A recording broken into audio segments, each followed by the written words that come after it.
Charles Lindbergh, a superstar pilot. Charles Lindbergh is an American hero who took the nation and the world by storm as a 25-year-old pilot in 1927.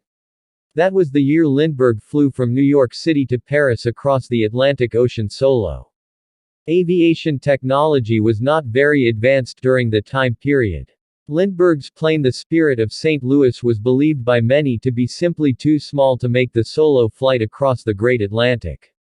Just carrying enough fuel for the flight was a challenge, and so was the trip itself. Because of the limitations on the speed of aircraft at the time, it would take many hours to make the trip. It was generally accepted that a pilot could not make it alone. Lindbergh would not be deterred though. Lindbergh was working as a male pilot when he decided to make his cross-Atlantic flight. 6 well-known and trained aviators had lost their lives trying to make the flight before him, so his odds for success were not in his favor.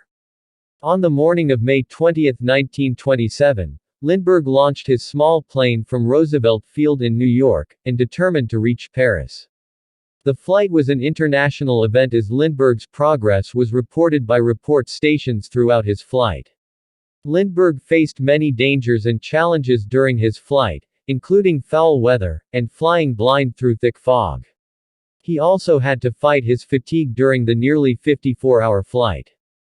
It was all well worth the trouble when Lindbergh landed in Paris on Saturday night, May 21, 1927.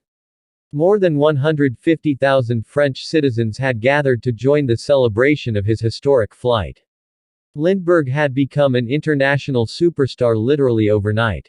He came home to an adoring the American public that celebrated his fame with a parade through the streets of New York City.